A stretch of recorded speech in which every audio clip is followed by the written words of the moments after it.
सुप्रभात बच्चों, मैं लवकेश गुप्ता, टीजीटी हिंदी, माँ कल्याणिका पब्लिक स्कूल, पेंडा रोड, छत्तीसगढ़ से। हम लोग पढ़ रहे हैं कक्षा 7 की बसंत में। एक कहानी लगी हुई है चिड़िया के बच्चे, जिसको लिखा है जयंत कुमार जी ने। आज हम लोग उसका दूसरा भाग पढ़ेंगे। तो पहले भाग में हम लोगों ने पढ़ा था कि जो माधव दास में काफ़ी रईस आदमी है, बहुत सारी कोठियाँ, उनकी एक कोठी है और वहाँ पर सामने बहुत बड़ा बगीचा। उनको खूबसूरत चीज़ों को संभाल कर रखने का बड़ा शौक है। वो उनको मतलब हर चीज़ को बड़ी खूबसूरत चीज़ें पसंद करते हैं। तो ऐसे ही वो शाम को आराम से बैठकर संध्या का आनंद ले रहे थे। तो इतने वो देखते हैं कि एक चिड़िया वहाँ पर उड़कर आती है। तो वो उस चिड़िया को देखते हैं, चिड़िया कितनी खूबसूरत है। चिड़िया कहीं भी जगह टिक कर नहीं बैठती है, ठीक है, कभी इधर उधरती है, कभी उधर उधरती है और बहुत ही मीठी आवाज़ में चहचहाती भी है। तो आज हम लोग उसके आगे पढ़ेंगे। माधवदास को वह चिड़िया बड़ी मनमानी लगी। माधवदास को चिड़िया बड़ी मनमानी लगी। मनमानी एक शब्द है बच्चों, मनमानी। मनमानी का मतलब क्या होता है? जो अपने मन का करे, ठीक है। मनमानी का मतलब अपने मन का, जो मन में आए वही करे, ठीक है ना। अपने मन का करना, अपने मन का करना, ठीक है। इसका मतलब क्या है? अपने मन का करना, जो मनमानी करे, ठीक है ना। तो चिड़िया जो है बड़ी मनमानी लगी, जो मन में आ रहा था वही कर रही थी, ऐसा। तो उसकी स्वच्छंदता बड़ी प्यारी जान पड़ी। स्वच्छंदता पर इसकी स्वतंत्रता, मतलब जितना स्वच्छंद तरीके से इधर उधर जा रही थी, उनको बड़ा अच्छा लगा, कितनी स्वतंत्र तरीके से विचरण कर रही है। कुछ देर तक वह उस चिड़िया का इस डाल से उस डाल पर थिरकना देखते रहे। वो चिड़िया कभी इस डाल पर बैठती, कभी उस डाल पर बैठती, कभी इधर जाती। तो वो बड़े आराम से इस तरह से चिड़िया का खुद अपना जो है देख रहे थे, इधर उधर उसका थिरकना। थिरकने का मतलब होता है मूवमेंट, ठीक है ना, इधर उधर जाना। कुछ देर इस समय वह अपना बहुत कुछ भूल गए। उन्होंने उस चिड़िया से कहा, अब जब उन्होंने चिड़िया को देखा तो उनको जो थोड़ा सा मन अच्छा नहीं लग रहा था, वो सब कुछ भूल गए कि शाम है क्या है, ठीक है। उन्होंने चिड़िया से कहा, क्या कहा? आओ तुम बड़ी अच्छी आई, यह बगीचा तुम लोगों के बिना सूना लगता है। सुनो चिड़िया, तुम खुशी से यह समझो कि यह बगीचा मैंने तुम्हारे लिए ही बनवाया है। तुम बेखटके यहाँ आया करो, ठीक है। अब वो चिड़िया से क्या कहते हैं? आओ, बड़ा अच्छा हुआ तुम यहाँ आई, ठीक है। ये जो बगीचा मैंने बनवाया तुम लोगों के लिए तो बनवाया है, ठीक है। ये जो मैंने बनवाया है, कैसे, ये सब क्या है? सब तुम लोगों के लिए तो बनवाया। ये बगीचा, ये फूल पौधे, ये सब तुम लोगों के लिए बनवाया है। तुम लोगों के लिए, तुम लोगों के बिना ये सब बड़ा सूना लगता है, ठीक है। तुम यहाँ बेखटके आया करो, ठीक है। बेखटके, बेखटके का मतलब होता है बिना रोक टोक के। बेखटके, बेखटके इसका मतलब होता है बिना रोक टोक के, बिना रोक टोक के। बेखटके का मतलब क्या है? बिना रोक टोक के। तुम यहाँ बिना रोक टोक के कभी आ जाया करो, ठीक है। तो चिड़िया पहले तो असावधान रही। चिड़िया पहले सावधान नहीं थी, उसको समझ में नहीं आया क्या हो रहा है। तो पहले तो असावधान थी, वो इधर उधर थिरक रही थी। फिर जानकर की बात उससे की जा रही, वो एकाएक तो घबराई। जब उसे पता चला कि जो व्यक्ति है उससे ही बात, एकाएक घबराई। एकाएक एक शब्द है, एकाएक। एकाएक का मतलब होता है अचानक। जब चिड़िया को ये बात पता चली कि बात उसी से की जा रही है, तो वो थोड़ा सा घबराई, ठीक है ना। पहले तो असावधान थी, इधर उधर खुदक रही थी। फिर संकोच को जीत कर बोली, मुझे मालूम नहीं था कि आपका बगीचा है, मैं अभी चले जाती हूँ, पल भर सांस लेने की मैं यहाँ टिक गई। उसने संकोच को जीत कर बोला। पहले तो थोड़ा सच्चाई संकोच की करे, मुझसे बात कर रहे हैं क्या। फिर सोची कि अरे मैं तो चिड़िया उड़ जाऊंगी फट से। उसने थोड़ा संकोच को त्याग कर कहा कि नहीं, मुझे मालूम नहीं था कि आपका बगीचा है, ठीक है। मैं तो बस ऐसे टहलने के लिए आ गई, थोड़ा मैं थक गई थी, तो पल भर सांस लेने के लिए मैं यहाँ पर रुक गई थी। मुझे मालूम नहीं था, अगर मालूम होता तो मैं यहाँ बैठती भी नहीं, ठीक है। ऐसा चिड़िया ने कहा। माधवदास ने कहा, हाँ बगीचा तो मेरा है, यह संगमरमर की कोठी भी मेरी है, लेकिन इस सबको तुम अपना समझ सकती हो, सब कुछ तुम्हारा है। तुम कैसी भोली हो, कैसी प्यारी हो, जाओ नहीं बैठो, मेरा मन तुमसे बहुत खुश होता है। तो माधवदास कहते कि हाँ ये बगीचा तो मेरा है और ये कोठी भी मेरी है, ठीक है, लेकिन तुम इस सबको अपना भी समझ सकती हो। अब माधवदास, ये शब्द कैसा है? इस सबको तुम अपना भी समझ सकती हो। इससे पता चलता है कि माधवदास जो है उस चिड़िया को बहलाने फुसलाने का प्रयास कर रहे हैं, ठीक है ना, कि इसको तुम अपना भी समझ सकती हो, ठीक है। ये जो बगीचा, हाँ ये सब तो मेरा ही है, मगर सब कुछ तुम्हारा भी हो सकता है, ठीक है। ये सब अब क्यों, उसके लिए क्या कीमत चुकानी पड़ेगी चिड़िया को, आगे हमको ये बात पता चलेगी। मतलब यहाँ से हमको वो जो माधवदास के मन के भाव पता चल रहे हैं, ठीक है ना, कि ये सब मैंने तुम लोगों के लिए ही बनवाया है, ठीक है। अब वो चिड़िया को कह भी रहे हैं कि तुम कैसी प्यारी हो, कितनी सुंदर हो, ठीक है, आओ यहाँ बैठो, ठीक है, मेरा मन तुमसे बहुत खुश होता है, तुम्हें देखकर मुझे बड़ा अच्छा लगता है, ठीक है ना। चिड़िया कह रहे मुझे तुम्हें देखकर बड़ा अच्छा लगता है, तुम यहाँ से जाओ नहीं, बैठो यहाँ पर। चिड़िया बहुत कुछ सकुचा गई। उसे बोध हुआ कि यह उससे गलती तो नहीं हुई कि वह यहाँ बैठ गई। उसका थिरकना रुक गया। भयभीत सी वह बोली, मैं थक कर यहाँ बैठ गई थी, मैं भी चली जाऊंगी, बगीचा आपका है, मुझे माफ करें। चिड़िया बहुत कुछ सकुचा गई। सकुचा का मतलब क्या है? सकुचाना, एक शब्द है सकुचा। ये सकुचा शब्द बना है संकोच। सकुचाना एक शब्द होता है, उसका मतलब होता है संकोच। और चिड़िया को ऐसा बोध हुआ कि उससे कुछ गलती हो गई। तो बोध का मतलब क्या है? बोध का मतलब होता है ज्ञान। चिड़िया को ऐसा लगा कि उससे गलती हो गई है, तो वो बोलने लगी कि नहीं नहीं, मुझसे गलती हो गई, ठीक है, मैं धोखे से यहाँ आ गई थी, अब मैं यहाँ जरा भी नहीं रुकूंगी, मैं भी चली जाती हूँ। उसको लगा कि ये महाराज मुझसे ऐसा क्यों कह रहे हैं, ठीक है। तो उसको लगता है मैंने कोई गलती कर दी, इसलिए मुझे ऐसा मुझसे बात करनी। कोई चिड़िया से बात क्यों करता है? कोई बात करता है क्या चिड़िया से? तो उसको लगा चिड़िया को मुझसे गलती हो गई है। वो कहती नहीं, बस मैं पल भर में रुक गई थी, बस मैं अभी चली जाती हूँ, ठीक है ना, आप मुझे माफ कर दें, मुझसे गलती हो गई, ठीक है। ये चिड़िया को लगा कि उससे कोई गलती होगी शायद, इसलिए कह रहे हैं मुझे ऐसे।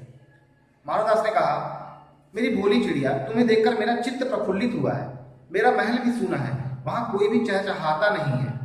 तुम्हें देखकर मेरी रागनियों का जी बहलेगा, तुम कैसी प्यारी हो, यहाँ ही तुम क्यों न रहो। माधवदास कहते हैं, मेरी भोली चिड़िया, तुम्हें देखकर मेरा चित्त प्रफुल्लित हुआ है। चित्त एक शब्द है बच्चों, चित्त का मतलब होता है मन। चित्त का मतलब होता है मन। और प्रफुल्लित का मतलब क्या होता है? प्रफुल्लित का मतलब होता है खुश होना। प्रफुल्लित का मतलब क्या होता है? खुश होना। तो चिड़िया कह रहे हैं कि अरे मेरी प्यारी भोली चिड़िया, तुम्हें देखकर मेरा चित्त प्रसन्न हुआ है, ठीक है, तो तुम यहाँ से जाओ नहीं, ठीक है, तुम यहाँ यहीं मेरे महल में रहो, ठीक है, इस महल को अपना ही समझो। तुमसे मेरी रागनियों का जी बहलेगा। मतलब रागिनी जो है शब्द वो है सुर से जुड़ा हुआ है, संगीत से जुड़ा हुआ है। तो कह रहे हैं कि जब मेरा मन जैसा भी हुआ करेगा, ठीक है, तुम यहाँ रहोगी तो तुम्हें देखकर मैं प्रसन्न हुआ करूंगा, ठीक है, जैसे भी मेरा मन रहा करेगा, ठीक है, मेरे मन के जैसे भाव रहा करेंगे, उन भावों में तुम्हें देखकर बड़ा खुश हुआ करूंगा, ठीक है ना। वो कह रहे हैं कि देखो मेरा महल बड़ा सोना है, यहाँ कोई चहचहाता भी नहीं है, ठीक है, तो तुम इस महल को अपना ही समझो, और देखो तुम कैसी प्यारी हो, तुम कितनी भोली हो, तुम एक काम क्यों नहीं करते, तुम यहीं रह जाओ, ठीक है। अब वो चिड़िया को पूरी तरह से बहलाने फुसलाने का काम कर रहे हैं कि इस महल को अपना ही समझो, तुम यहीं रह जाओ, जाओ मत यहाँ से। चिड़िया बोली, मैं माँ के पास जा रही हूँ, सूरज की धूप खाने और हवा से खेलने और फूलों से बात करने में जरा घर से उड़ आई थी। अब सांझ हो गई है और मैं माँ के पास जा रही हूँ, अभी अभी मैं चली जा रही हूँ, आप सोच न करें। अब चिड़िया क्या कह रही है कि मैं माँ के पास जा रही हूँ, ठीक है, सूरज की धूप खाने और हवा के संग खेलने और फूलों से बात करने के लिए मैं जरा सा कुछ देर के लिए उड़ आई थी, ठीक है, लेकिन अब मैं जरा देर भी नहीं रुकूंगी, ठीक है, मैं अपनी माँ के पास जा रही हूँ, ठीक है, आप इस बात पर जरा भी सोच ना करें, जरा भी इस बात को ना सोचे कि मैं यहाँ जरा भी रुकूंगी, आपको कष्ट होगा, मैं ऐसा नहीं करूंगी जरा भी, मैं तुरंत अभी उड़ जाऊंगी, ठीक है, और अपनी माँ के पास चली जाऊंगी। माधवदास ने कहा, प्यारी चिड़िया पगली मत बनो, ठीक है, माधवदास चिड़िया से फिर बोलते हैं, ये प्यारी चिड़िया तुम पगली मत बनो। पगली मतलब ना समझ मत बनो, यहाँ पर पगली मतलब क्या, ना समझ मत बनो। देखो तुम्हारे चारों तरफ कैसी बहार है, देखो तुम्हारे चारों बगीचे में कितने खूबसूरत फूल खिले हुए हैं, ठीक है ना, यहाँ का माहौल कितना अच्छा है, ठीक है ना, देखो वह पानी खेल रहा है, उधर गुलाब हंस रहा है, भीतर महल में चलो जाने क्या क्या ना पाओगी, मेरा दिल वीरान है, वहां कब हंसी सुनने को मिलती है। अब चिड़िया क्या कह रही है, वो महादास क्या कह रहे चिड़िया से कि देखो तुम कैसी पगली हो, ठीक है, जाने की बात कर रही हो, ठीक है, देखो मेरा महल कितना अच्छा है, ठीक है, देखो वहां फूल खिले, फूल हंस रहे हैं, पानी खुदक रहा है, ठीक है, पानी उछल उछल कर नीचे गिर रहा है, देखो कितना अच्छा लग रहा है, यहाँ तो बाहर छाई हुई है, तुम मेरे महल के अंदर चलो, फिर देखो तुम्हें क्या क्या नहीं मिलता है, ठीक है, तुम जाने की बात क्यों करती हो, देखो मेरा दिल बड़ा वीरान है। वीरान माने सुनसान, वीरान शब्द का मतलब क्या है, सुनसान, अकेलापन। जो वीरान शब्द है यहाँ पर वो अकेलेपन के लिए आया है।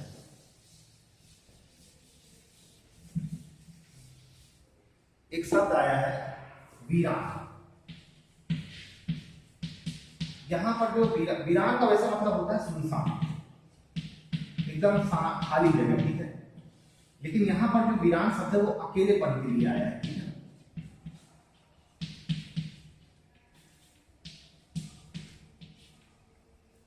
तो वो कह रहे हैं कि मेरा जो दिल जो है वीरान है, ठीक है, मेरा मन बड़ा सुनसान रहता है, तो मैं काम कर, तुम यहीं रहो, ठीक है ना, और यहाँ कब हंसी सुनने को मिलती है, मेरे पास बहुत सा सोना मोती है, सोने का एक बहुत सुंदर घर मैं तुम्हें बना दूंगा, मोतियों की झालर उसमें लटकेगी, तुम मुझे खुश रखना, और तुम्हें क्या चाहिए, माँ के पास बताओ क्या है, तुम यहाँ ही सुख से रहो मेरी भोली गुड़िया। अब वो प्यारी प्यारी बातें करके चिड़िया को बहला फुसलाने का प्रयास कर रहे हैं, मेरी प्यारी भोली गुड़िया, मेरी चिड़िया, ठीक है। अब वो कह रहे हैं कि देखो तुम इस महल में क्या नहीं पाओगी, मेरा दिल बड़ा वीरान रहता है, तुम यहाँ रहो, तुम मुझे खुश किया करना, मैं तुम्हारे लिए सोने का पिंजरा बनवा दूंगा और उसमें झालर, ठीक है, झालर आप सभी लोग जानते हैं, मोतियों की झालर लटका दूंगा, ठीक है। तुम यहाँ रहोगे, तुम क्या क्या नहीं पाओगी, ठीक है। माँ के पास जाकर तुम्हें क्या मिलेगा, ठीक है। ऐसी फालतू की बातें मत करो, तुम यहीं रह जाओ, ठीक है। वो चिड़िया से ऐसा कह रहे हैं, तुम यहाँ सुख से रहो मेरे पास। चिड़िया इन बातों से बहुत डर गई। वह बोली, मैं भटक कर तनिक आराम के इस डाली पर रुक गई थी, अब भूल कर भी ऐसी गलती नहीं होगी। अब चिड़िया को ऐसा लग रहा है कि ये मालदास मुझे अपने पास रुकने के लिए क्यों कह रहा है।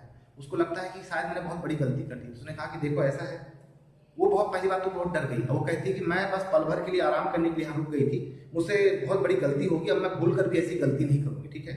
मैं अभी यहाँ से उड़ी जा रही हूँ, तुम्हारे बातें मेरी समझ में नहीं आती। वो चिड़िया कह रही है कि मैं अभी यहाँ से उड़ जाऊंगी, मुझे तुम्हारी बातें समझ में, तुम ये क्या सोना मोती और ये पिंजरे की बात कर रहे हो। मेरी माँ के घोंसले के बाहर बहुत देरी सुनहरी धूप बिखरी रहती है, मुझे और क्या करना है। 2 दाने माँ ला देती है और जब मैं पर खोलने बाहर जाती हूँ तो माँ मेरी बाट देखती रहती है। मुझे तुम और कुछ मत समझो, मैं अपनी माँ की हूँ। अब चिड़िया क्या कहती है कि तुम क्या कह रहे हो, मेरे समझ में नहीं आ रहा है। मेरी माँ के घर के आगे जो है बहुत सारी सुनहरी धूप खिली रहती है, जिस सोने की तुम बात कर रहे हो। तो वो कहती है मेरे लिए सुनहरी धूप ही सब कुछ है, ठीक है। माँ मेरे लिए 2 दाना लेकर आ देती है और जब मैं घर से बाहर पर खोलकर उड़ने के लिए कहीं जाती हूँ तो माँ मेरी बाट देखती रहती है। बाट एक शब्द है, बाट देखना। बाट देखना का मतलब होता है राह देखना।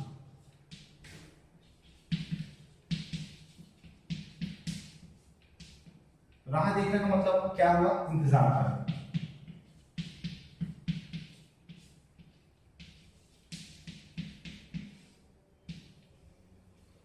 क्या मतलब उसका, इंतजार करना। तो माँ मेरी राह देखती रहती है और कहती तुम मुझे कुछ और मत समझो, मैं अपनी माँ की हूँ। तुम ये मत सोचना कि मैं यहाँ रुक जाऊंगी, मैं तो अपनी माँ की हूँ चिड़िया, ठीक है ना। तो चिड़िया मालदास से ऐसा कह रही है, मगर मालदास क्या कह रहे हैं, उसको तरह तरह के लालच दे रहे हैं। मालदास ने कहा, भोली चिड़िया तुम कहाँ रहती हो, तुम मुझे नहीं जानती हो। मालदास को लगता है ये कैसी चिड़िया है, मैं इसको इतना कुछ कह रहा हूँ सुन ही नहीं रही। तो चिड़िया से कहते हैं कि ये बताओ भोली चिड़िया तुम रहती कहाँ, क्या तुम मुझे नहीं जानती मैं कौन हूँ। चिड़िया कहती है मैं माँ को जानती हूँ, भाई को जानती हूँ, सूरज को और उसकी धूप को जानती हूँ, घास पानी और फूलों को जानती हूँ, महामाने तुम कौन हो मैं तुम्हें नहीं जानती। चिड़िया कहती है ऐसा है, मैं सिर्फ माँ को जानती हूँ, ठीक है, अपने भाई को जानती हूँ, धूप को जानती हूँ, घास को जानती हूँ, हवा को जानती हूँ, फूलों को जानती हूँ, जिनसे मैं जुड़ी हुई हूँ, ठीक है ना। आप महामान्य कौन है, महामान्य मतलब आदरणीय, आप कौन है महान व्यक्ति, ठीक है ना। मान्यवर आप कौन है, महोदय आप कौन है, मैं नहीं जानती, मैं बिल्कुल भी नहीं जानती आप कौन है। महादास कहते हैं तुम भोली हो चिड़िया। महादास कहते हैं तुम बहुत भोली हो, ठीक है, मतलब ना समझ हो, ठीक है ना, तुम्हें कुछ मालूम नहीं, तुमने मुझे नहीं जाना, तब तुमने कुछ नहीं जाना। मैं ही तो हूँ सेठ माधवदास, मेरे पास क्या नहीं है, जो मांगो मैं वही दे सकता हूँ। अब माधवदास क्या कह रहे हैं, तुम अभी बहुत नादान हो, ना समझ हो, तुम कुछ नहीं जानती। मैं ही तो हूँ सेठ माधवदास, जिसको सारी दुनिया जानती है। मैं तुम्हें क्या नहीं दे सकता, मुझसे जो मांगो मैं वो दे सकता हूँ, क्योंकि उसको अपनी दौलत पर बहुत घमंड है, ठीक है। आगे देखिए, चिड़िया पर मेरी तो छोटी सी जात है, आपके पास सब कुछ है, तब मुझे जाने दीजिए। चिड़िया भी बहुत समझदार है। चिड़िया कह रही है भाई मैं तो बहुत छोटी सी जात की हूँ, ठीक है, मतलब मेरी हस्ती ही क्या है, मेरी क्या हैसियत है। जात का मतलब यहाँ पर हैसियत से है, ठीक है ना, कि मैं तो बहुत छोटी सी जात हूँ, चिड़िया हूँ मामूली सी, ठीक है। जब आपके पास इतना सब कुछ है तो आपके मुझे क्यों रोक रहे हैं, मुझे जाने दीजिए, ठीक है। आगे देखिए, महादास कहता है चिड़िया तू निरी अनजान है, मुझे खुश करेगी, तुझे माला माल कर सकता हूं। महादास उसको फिर रोकने का प्रयास करते हैं, कहते हैं कि चिड़िया तू निरी अनजान है, एक शब्द आया अनजान।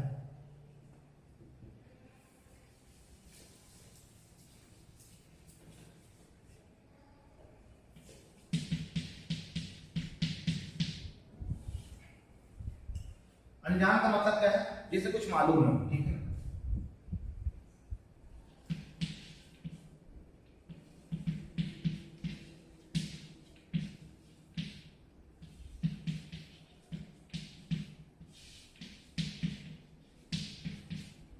जिसे कुछ मालूम ना उसे लोग कहते हैं कि अनजान है, ठीक है ना, जिसे हम हिंदी में बोलते हैं स्ट्रेंज, ठीक है। तो अनजान है, ठीक है, जानी हुई चीज नहीं, इस बारे में नहीं मालूम है हमको। तो चिड़िया वो मालदास कह रहे हैं कि मैं तू यहाँ रुक जाएगी, मैं तुझे माला माल कर दूंगा, ठीक है। ये माला माल का मतलब क्या है, मैं तुम्हें बहुत सारी सुख सुविधाएं दूंगा, ठीक है, तुम यहाँ रुक जाओगी मेरे पास, तो मुझे खुश करोगी, तुम मुझे खुश करोगे तो तुम्हें माला माल कर दूंगा। चिड़िया कहती है तुम सेठ हो, मैं नहीं जानती सेठ क्या होता है, पर सेठ कोई बड़ी बात होती होगी, मैं अनसमझ ठहरी। मुझे माँ मुझे बहुत प्यार करती हो, मेरी राह देखती होगी, मैं माला माल होकर क्या होंगी मैं नहीं जानती। माला माल किसे कहते हैं, क्या मुझे वह तुम्हारा माला माल होना चाहिए। अब चिड़िया कहती है तुम इतना कह रहे हो कि तुम सेठ मांग रही हो, सेठ क्या होता है मुझे सेठ नहीं मालूम, ठीक है ना। मैं तो बस इतना जानती हूँ कि मैं अपनी माँ की हूँ, ठीक है, वो कह रही कि सेठ बड़ी बात होती होगी, ठीक है ना, तुम सेठ हो, सेठ बड़ी बात होती होगी, ठीक है। मैं नासमझ ठहरी, मैं अनसमझ ठहरी, और मैं तो अपनी सिर्फ माँ की हूँ, मुझे नहीं मालूम है माला माल क्या होता है। क्या मुझे माला माल होना चाहिए? ये कोई ऐसी चीज है जिसको मुझे जरूरी है मेरा होना, वो माला माल, ठीक है। इसमें एक शब्द आया अनसमझ। अनसमझ, अनसमझ का मतलब क्या होता है? अनसमझ का मतलब इसके पास समझ ना हो, ठीक है, किसी चीज को समझने की शक्ति ना हो, ठीक है, वो अनसमझ कहलाता है। इसी तरह का एक और शब्द होता है नासमझ। देखिए इस तरह के शब्दों का इस्तेमाल बहुत बहुत इस कहानी में बहुत सारे शब्दों का इससे इस्तेमाल हुआ है। तो आप देखेंगे कि जो अन होता है एक तरह का उपसर्ग है, ये संस्कृत का उपसर्ग है, और ये नासमझ ये जो है उर्दू का उपसर्ग है, ठीक है। ये जो शब्द है नासमझ ये उर्दू से आया है।